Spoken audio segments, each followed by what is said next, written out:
Ladies and gentlemen, welcome back to the Asia League. It has been some time. I hope everyone is doing well. I am just currently finishing off my cheese stringer as I was having a little bit of a snack while we were waiting for the games to get back underway. Maintenance is over, guys, and we are straight into this. We skipped the desk. We didn't need any nonsense. As soon as the players were into the server, we're going to get going. Hey, we are heading to, I believe it's Border. No, it's Consulate, actually. I got completely bamboozled. I thought I heard Border somewhere earlier, but it is Consulate. How's the cheese stringer? Is it good? It's really good, yeah. Is it stringy Well, and cheesy? I mean, I'm assuming, I don't actually know. Is it like an Australian thing? Because if it is, then no one's going to know what it is. But you're meant to like peel it, but I just eat it straight like a banana. Okay. Well, with that mental imagery in mind, let's jump into this one. Bans that have played out. Ying and Monty off the board, two very, very common bans, the two most common attacking bans at the moment in this meta, followed up by the Solus Fenrir, arguably the two most prominent on defense. So there's no curveballs being thrown in the early stages of this particular match. Fury starting defense are on the favored side in a match that I don't want to frame as must win, because I don't think they have to win this to necessarily make the playoffs, but they really need to salvage some confidence, I think, in this stage. Fury are a team that thrive with confidence, and unfortunately at the moment they don't quite have it. Defenders, protect your bombs from being defeated. Yeah, fair to say, I think coming into this particular game, I mean, considering we didn't really get the desks, thoughts coming into this, Elevate, I would imagine, would have been considered the team slightly ahead. Not massively. I mean, the general consensus we kind of outlaid was that this proverbial kind of top five are all pretty close. You could kind of mix them around. Furious lost to Jalita on the opening day was a bit of a concern, but even that, looking back in hindsight, was only, lost in overtime. Probably the more concerning thing was the way in which they lost to Bleed. So, bounce back time. A team of Furious caliber 0-2 to begin the Asia League. It is all about seeding. Truthfully, at this point, I don't think Fury are going to be too concerned with the start to the stage. As long as they can make playoffs, they will be in a good position. As for Elevate, it's been a perfect start. 7-1 over Knock Knock, and then 7-5 over Shalita. A bit more of a test last week on that second play day, and even more of a test here today. As we head to Consulate, they are on the attack first, which, as we know, Consulate can certainly lean itself into being a decent place for attacking teams. So curious to see how this is going to play out. It was Cafe last week for Elevate, so struggled on the attack on that map. We know Cafe can be kind of like Consul a little bit better for it, so hoping for Elevate's sake they can be a little bit better on the attack. So Tubro and Kaid combo here in terms of wall denial available for Fury. That's going to make the hatches more challenging to open up. Main wall as well. So we see the Mav then in response. 2 minutes on the clock, some ground taken, and Speakeasy has a read over towards Dungeon. Bit of awkward timing. I9 had an opportunity to swing, but not the information to do so. And so he'll hold the line. Call to come out, Logic Bomb. Crit J's position known, but he wins both fights. Denies the trade. I9 gives away his life for free, though, and an opportunity back into the round for Elevate. Ooh. It just suddenly picks up the pace. I mean, Constellate certainly can do that. EE1D, the final one from Anhai Cal. Very low crit J over towards yellow. And very low. Has a couple of impacts. Still the Nitrocell for BG, man. I think this probably favors Elevate right now, considering they're able to get some good map control.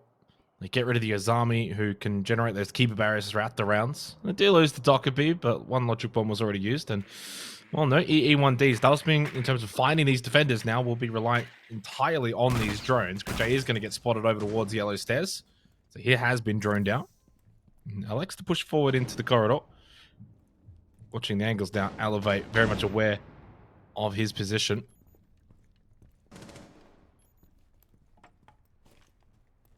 Yeah, Crit J very low on HP. Still has 5 goo mines as well. Well, as a Lord Bait, the attack has a read on this position though. So Crit J can ride it out. Play it patiently. Oh, and a good swing. 3 for Crit J. Yeah, wow, how is he still alive as well? Through the soft wall, he might even get the kill into Enhai. Oh, timing on the frag, and he kills him with the impact. Are you kidding me? Finally, MC will get this kill. Crit J just doing so much damage while low on health. And very difficult now to imagine MC is going to be able to win this from bot yellow. His position, really well known. Like Olsen BG meant, well, Like, Colas can't fight back, holding the elevated position. BG Man will not, though, succumb on the defense, and he's able to close this one out. I mean, you would certainly hope so, considering all MC could really do was just kind of push through that doorway, bot yellow in towards site, but that should be easily held with 2 players. The fact that, like, Colas died there made it a little concerning, but yeah, good start for Fury defensively. Bit of a shaky kind of round where both teams certainly had an opportunity to close it out, but Crit J and his 4K heroics were the main difference maker. Yeah, Desync on that initial trade offered 2 isolated ones. Elevate did know his position off the back of the logic bomb right here. Ape backed himself in to win the fight. Shed was a little bit late on the trade. I9 offered that lifeline back into the round. He aggressed up dungeon, which was ill-advised. And then in the late round, Crit J was able to rat in towards Piano. Went unspotted, unseen. Almost got the ace. Then down to the 1 versus 2. Mason forced in through the yellow door, though, and eventually taken down. So, yeah, very strange round. Positives for Elevate in some areas to be able to bring the round back from the early deficit. But it was a deficit that they would be expecting never to find themselves in. 10 seconds to insertion. 5 seconds remaining. I mean, Fury's the team that certainly needed to respond a lot more in this match. Good opening start, long way to go. Well, this is interesting. Surely that's not... Yeah, That won't work. I thought But it is a good way to get info early, though. I mean, yeah. So, I mean, for those unfamiliar, of course, you used to be able to throw the Valcams outside of the building. No longer. It's been a while now, but Crit J just kind of sacrificing 1 to just find some early information in terms of their spawn point, and then maybe on the repels, he could then swing out from the balcony. That's essentially what he's doing here. It is aggressive. And coupled with the pulse, you do get quite a bit of info, but I9, well, on said pulse, overplays the information that he did have. And so Fury's early aggression here not quite being rewarded. Elevate, where, of course, that balcony is opened up. So Ape is playing this pretty carefully. Yeah, unable to really play off the info properly there. And I9, again, like the last round, over-aggressing into a very, very awkward position and then taken down. So Elevate have the early advantage this time around. I think Fuse, I think it was Fuse Shield in play, unless I misheard that correctly. Yep, confirmed. And those cluster charges can be used to util clear. And the shield is a good utility as well. Skeletal key as well for Vert. But it's Crit J again on the roam. We'll see if he can do some more damage. There's one. Wow, 5-1 start for Crit J. Single-handedly putting Fury in a really solid position here on Consulate defense early on. He's certainly the kind of player that is capable. Slow start to the campaign for him. 0.85 rating. A minus on the KD. Very low stats across the board for a player of his caliber. It's very surprising. Yeah, probably wouldn't imagine it would stay that way. And already off to a good start in this match. And playing aggressive positions, even just at the balcony beginning of that round. 60 seconds left. Still a 4 versus 4 though. Certainly not over by any means. Both teams alive in this round. But I do once again like what Fury are doing on the defensive Consulate. Yeah, good groundwork done here from Elevate. In terms of execute operators, it's going to be perhaps a little bit more challenging. Flashbangs available though for Speak Easy. While Colas will play a key role up above in holding this site. 35 seconds on the clock. Defense can look to Vert from down below, so BG Man will hold that. We'll see if Elevate try to exploit some of the weaknesses that are presented. BG Man, though, through said Vert, is able to find a pick and give Fury the lead. Only 20 seconds remaining in this round. Fury with the lead as well, so certainly not many opportunities remaining now for Elevate. Someone has to stand up and do something quite big. Crit J on the lurk once again. Good swing on the intel. And High Cal very low. Speak Easy will lose his life. Crit J just is an absolute menace inside of the server. It is, though, Darker BG Man that get the final kills of this round. And a really solid start from Fury. Elevate, a little shaky here on the attack so far, considering it is Consulate. A little disappointing from them. Being very slow, stagnant. Fury moving around the map very well so far here on Consulate. They look in control, the way that they're playing these positions. Elevate is struggling to really get opening picks, get inside of the map, you know, without losing players. It's been a very strong start from Fury, like what I'm saying. Yeah, Elevate made a very conscious decision in that round to begin work in admin and then meeting with the Vert without securing complete top floor control. And that's fine in theory, but if you allow a player to do that, you're falling short somewhere. You have a gridlock for that dedicated flank watch. You have players that can fill that role in holding the flank if you don't want to completely clear top floor. 5 seconds remaining. If you're not going to do that and take shortcuts, CritJ's already proven in the first round that he is going to take advantage of that. So Elevate need to tighten up through that mid round. Even the late round as well looked a little bit misdirected. And yeah, unfortunately, Fury with good vert control, especially from below 10 and seconds. his lines of sight. It was very tricky for Elevate to transition control in towards the objective. And 5 seconds. ultimately, Fury able to lock out the round. And this third one feels like it's quite important in the context of this match. Bomb. Yeah, I agree. You don't want to let Fury get on a roll. You can kind of stop that momentum beforehand.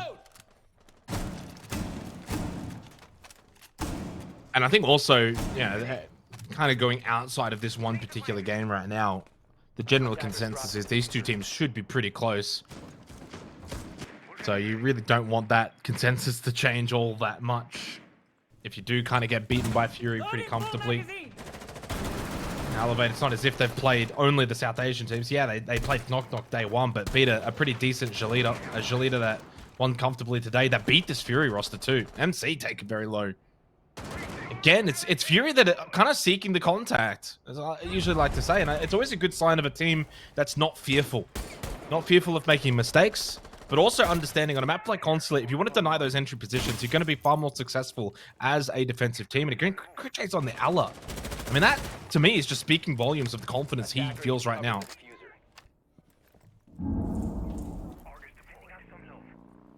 So the buck again in play here from Elevate, and it looks like it will be some lurk potential here for the attack. Horizontal pressure as well can be applied through the soft wall in the lobby. BG Man will contest that, and there'll be front door control as well. So they'll be looking to lock down this position, probably open the hard wall in towards site, assuming that it is reinforced. Secondary hard breach available on Speakeasy. Encroaching in towards this position though, challenging for the attack, depending on how BG Man wants to play it. There's a couple of key power positions that are difficult to dislodge, especially without control up above. MC falls. I swear I heard that before it even happened. Did you hear it as well? Yeah, I heard it. Yeah. Sometimes it can mean something else, but we can waffle about that later. Anyway, 60 seconds on the clock. Unfortunate for Elevate, but they now need to fight from behind. Yeah, and very quickly, just to make sure it's pretty no rehost, no pause on this round due to the time remaining in the round. And should argue that DC has got nothing to do with the fact that Dark just had a double kill. Nice little entry from Shed into CO, gets a kill, headshot immediately onto Dark, good trade. What the DC does not help, though, is the fact that it's a 2-on-4 rather than a 3-on-4. Yellow ping intel for CritJ. 30 seconds. Kit towards top yellow. 99 has control of that. 99 then gets the kill onto Shed, knowing full well that he has to make his way over towards top yellow.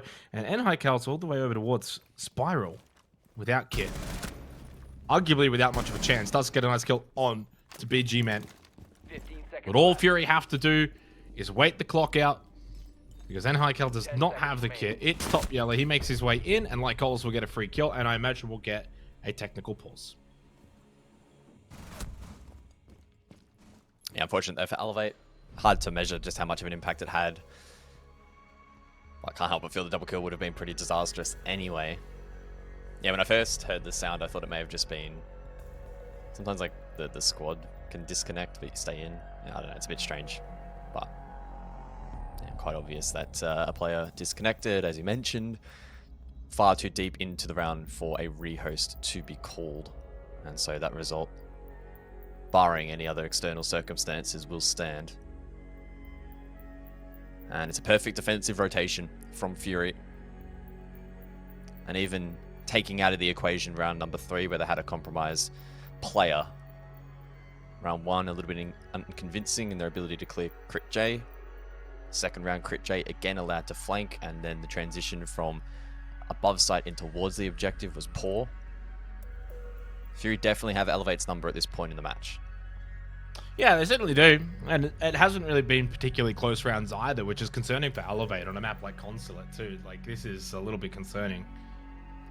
Should mention this is the first time we're seeing Console at this particular stage of the Asia League, but it's quite frightening if this is going to. I mean, for all we know, this ends up being just super defender sided. Hard to say. Consule's not always one of the easiest to attack if you don't have good formulated plans. Like if you don't have a formulated plan of attack on Consulate, you could get a little bit lost around the map at times. We've seen certain teams. I think when Consulate kind of came back into the map pool, struggle with that. Even if the map itself can be quite open, you can play it quite well as an attacking team. Defense does do well on it, but I mean, so far these rounds have just been really disappointed from Elevate because they're just not even winning exterior fights into the entry fights and not really getting good match control. Look a little lost. Definitely still time to turn this around. I mean, arguably also not the kind of map you need to go and have like 3 to 4 attacking rounds. If they can get 2 attacking rounds by the end of this half, I think it puts them back in good stead. Massive attack and change up as they bring the Grim and the Finger along with the Sophia. And again, Crit J here on the balcony. This time though on the Legion rather than the Valkyrie. I assume just anticipated to see if anyone repels up and then... Well, I mean, he's already done this. Elevate should know that should this be is aware. a possibility. Perhaps maybe not on top floor, given that the wall is almost always reinforced. They should be at least somewhat cautious of this possibility. I will say, I mean, I've had a quick look at some of the other regions. One that strikes my very eye is the Europe. Oh, here we go. Free kill. Yeah, on the rappel. Easily done for Crit J. They weren't aware. Shed had no idea. And Lycolis gets a kill elsewhere as well off the back of this logic bomb that was ringing out. It's Fury that is doing the dominating damage. Speakeasy wanted to tap that kit. Will fall off it. There was a smoke that was thrown by Lycolis, but he has died, so no more. Hive launch is still available in terms of the canisters, and 2 adrenal surges will help. Speakeasy, never mind. Dead. Good angle found by PG Man, and suddenly now Nhaikal's all alone and spotted immediately on the cardiac sensor by I9. So even as a solo now and getting yellow pinged out, they have his information. And that should be the end of this round. You would imagine it's a 4-0 start here for Fury. Nitrocell from I9. Ripped, thrown, and dead. No. A little delayed there on the trigger, and it does get shot out by Nhaikal. Very observant. I imagine he should have been able to hear the rip. Yellow ping, close angle, easy kill onto Crit J. Still a minute and a half, by the way. And with that adrenal surge, gets himself back up to full health. Has 1 more available, plus a frag grenade. So a little bit of utility. No kit, but he does have time. Yeah, just needs to isolate these picks. I9's gone prone, so he's vulnerable. Not in a position to feed information on the cardiac sensor. BG also doesn't have any keepers in pocket to react to this push. 60 seconds. It start a little slow. Eventually that pace does need to pick up, making noise. Frag grenade gets thrown out. Close left angle. Does get nicely tracked behind the desk, and he didn't spot the foot. And I9 will get the kill. Oh, you can't blame him too much there, Guz. He did everything he possibly could. Nhaikal.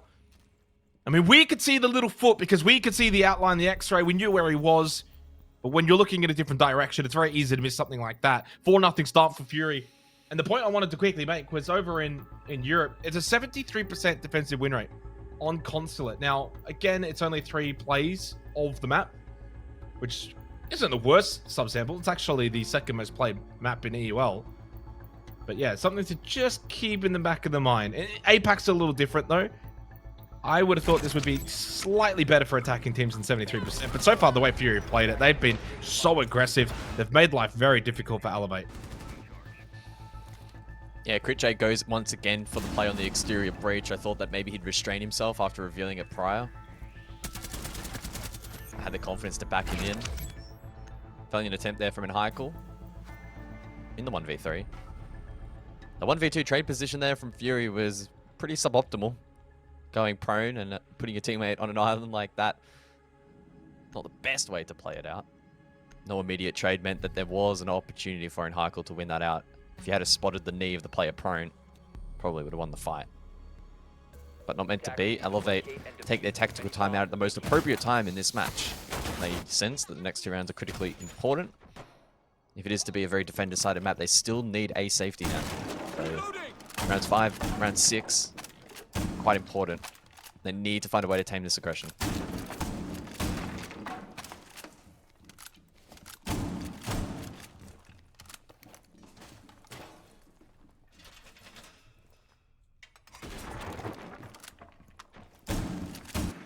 2 rounds to do so as well. There's not a lot of room for error in terms of Elevate bringing this game back.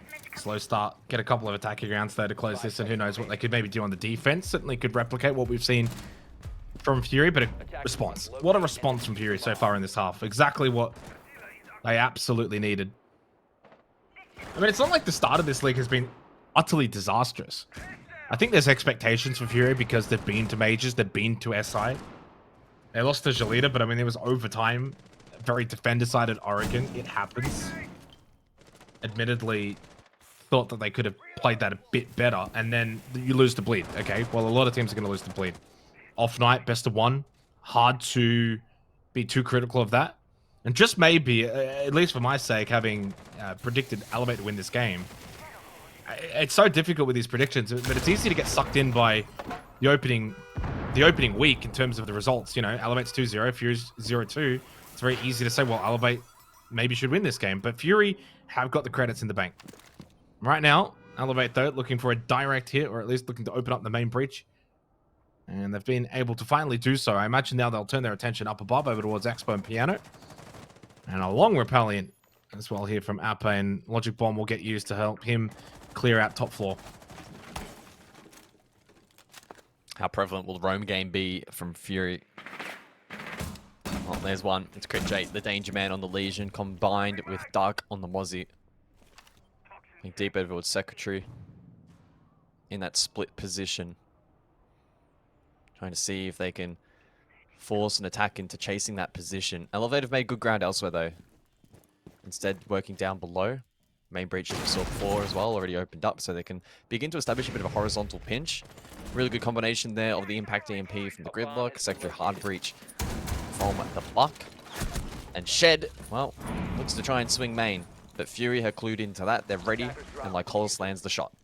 Yeah, and again, just troublesome for Elevate. They can't get into the building properly at all. Not really winning these kind of structured defensive chokehold fights. 9-9's a little bit lost right now, but that's okay. He'll eventually almost find that kill, and Ape bot yellow. Yeah, I mean, that round in particular, super disappointing from Elevate, but so indicative of what we've seen from Fury in this entire half, guys. I mean, that round sums it up. Incredibly dominant, very difficult to push into, winning all of their fights. And we think about, like, is Fury doing anything wrong so far in 5 rounds of Siege? No. They've made no mistakes, and yet despite that, they've actually been pretty aggressive in a lot of these rounds. That one was a bit more structured, hold sight, hold angles. And even then, Elevate really could barely get in. They kind of tried to brute force their way, and it just was never going to work. And this is really disappointing from Elevate. Yeah, I mean, I predicted Fury heading into this game, but I did expect it to be quite competitive. The scoreline might float a little bit in the second half, provided Elevate have something to show defensively, but I'd be pretty surprised if from this point onwards we do see Fury drop the ball. They just look like they have a far better read on the map, and confidence is flowing and facilitating quite an aggressive play style. Really shutting down a lot of the conditions that Elevate are trying to find, and last round an example where Elevate do their best to actually avoid said players, and if that doesn't work.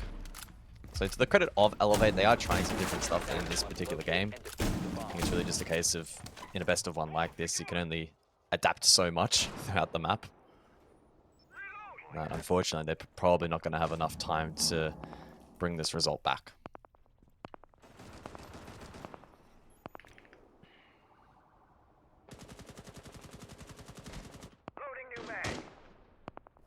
Well, could the one round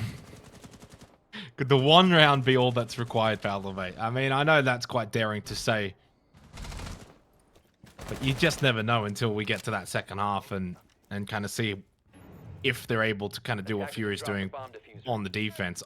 I find that difficult to think so, though, because it's not as if this is not like a Clubhouse or an Oregon. You kind of play structured default Siege. You're holding the same angles both sides. The way that Fury are playing is very elusive and fluid. Like, they're on the move. Crit J's roaming around. He's seeking fights in off-angle positions. Like, that's kind of difficult to emulate to a degree. I mean, Elevate can kind of play the same way in theory, but they're not going to be the same gunfights in the same positions. And so, therefore, you're going to back yourself in.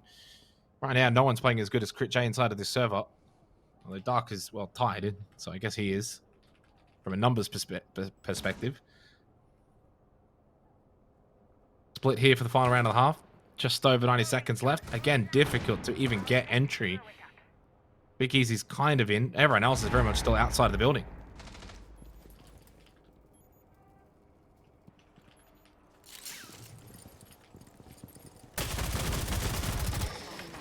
Yeah, slow going again for Elevate, but finally some snappy play into the copy. Rapal Arpe wins a fight. His second kill in the game so far, but Critjay's still alive. Lurking around admin. Flash to come through. Arpe looking to pinch. Critjay to push forward. Logic Bomb goes out, but Elevate look lost. They don't know where Critjay is. They can't find him. Secondary Flash to follow. Critjay finally taken down. A 3 versus 3 minute to go. Lycolis has been really key in maintaining the late round here for Fury. He lands another nice shot and keeps things even for the final portion of the final round of the half. Yeah, I mean, this is where the Deimos has to be Attackers used recovered with the death mark. But I don't even know if he's got anyone available to actually choose from.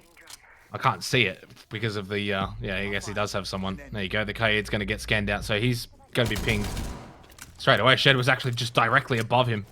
So it's funny when you kind of pop that death mark and you immediately do like a 360 turnaround. Where is he?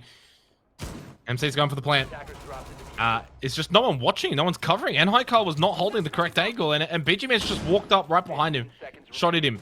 I mean, this is going to be 6-0.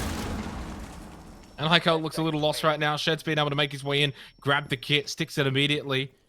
Can't allow this to get denied. There's the yellow pin. What a shot from Dark. This one's over. And maybe not just this round, but arguably this match at 6-0. Fury have got 6 match points. They've been flawless and perfect. Hard to find any positives for Elevate in this game, guys. It's really difficult for Fury, though. They've been sensational. Defender mission successful. No real mistakes, clean across the board. Not overly reliant on a singular player. As great as Critjay started, by the second half of that first half, he didn't really become as much of a factor. Everyone else started to get involved. And it was that team effort. Now, there is every world in which Elevate certainly can get a proper amount of defensive rounds. By no means is this game necessarily over. I did bring up the fact that this map is 73% defensive sided in EUL. This is not EUL though. This is Asia. Need to locate and defuse. So you have to add that caveat. But this has not been played in Asia so far, so it's quite difficult to find that information for this stage, for this year. Elevate need to get a couple of rounds though. A 7-0 loss here is just... It's tilting. It is quite tilting. And then you got to play tomorrow. I'll have a quick look as to who they're playing. It's Daystar. I mean, maybe that's a bounce back game, I guess, waiting in the wings, but... From 2-0 to maybe 2-1 here for Elevate, unless they can pull off the miraculous. 10 seconds to insertion. Yeah, to defense we go then for Elevate. Down below, Mirror in play, Valk as well, so info gathering potential here. Impacts as well as a trick wall. And we are going to see like holes on the Thermite, so there's Exothermic. Should be dealt with pretty handsomely by this defensive lineup. We saw Elevate themselves on attack lane into the Mav, but we won't see that initially here from Fury. Now there was an opportunity, especially in this initial round, for Fury to maybe aggress, go for a fast rush, pick up the pace. But they are going to go in a standard fashion. I9 falls, really well-placed Nitro, through Skylight. So Elevate have given themselves the advantage. But it's really a case of them taking it one round at a time. These comebacks are very rare. Very rare. But they are possible. Well, yeah, completing the comeback is rare. I mean, getting a couple of rounds is not as rare. Typically, you might see the 2 primary sites get one, and then the tertiary is where it's lost, and then you get your kind of 7-2 territory fashion out. The problem is you just got to be perfect the whole way. You can't make a single mistake. And even if this map proves to be quite difficult to attack into from both teams, surely at some point you would think statistically Fury is going to be able to just have that kind of round where they flick a couple of good heads, get a 5-on-3 advantage, and overwhelm site. And I'm surprised that Elevate were just incapable of doing that in the first half. I'm just shocked. They're a good enough team. They've got good fraggers. I think this will clearly be a map that either they need to put more stock and time into or avoid it.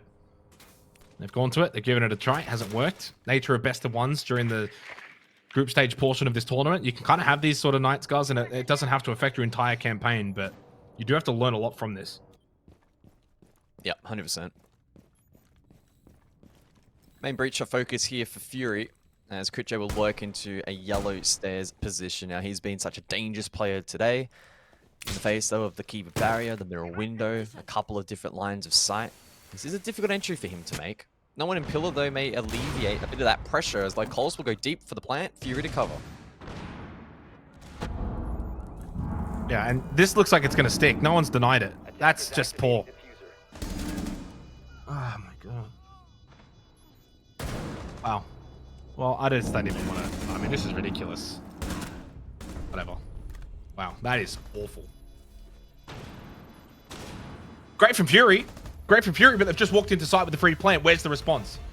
Where's the denial? Where is even anyone looking to throw their body on the line to stop that plant from happening? Either they don't have the information, or they had no idea how to stop it. Either one is a scary thought.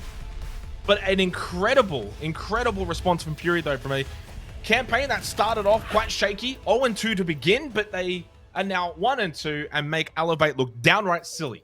I mean, that is appalling from an Elevate roster that I think has so much talent, guys. Really, really talented team. Beat Leader last week, decimated Knock Knock. They came into today, first place, highest round differential. I don't know what else I can say. To lose 7-0 in that fashion, as good as Fury are, this is the thing. I don't want it to take away from Fury, because Fury's a really good team. They've been to Majors, they've been to ASI. They are at that very similar level to Bleed. There are expectations that if this were to be a 2-seeded tournament in terms of going to a major, it would be Fury and Bleed, or Bleed and Fury, however you want to obviously order it. But that from Elevate was just downright poor. There's other words I want to use. Yeah. I mean, I think it's a case of one of those matches where a best of 3, I would trust Elevate to mount some kind of response. However, in the best of 1, if you have such a poor start like they did, even some of the best teams are going to struggle to bounce back. I think it was pretty clear early on when Critch hit that multi-kill, then Critch hits the flank back-to-back rounds, that it was going to be a struggle for them. So very rough day at the office for Elevate. So hopefully they take learnings from it. They sit down and have a chat as to what the hell happened in this game. And hopefully for their sake, we don't see a repeat.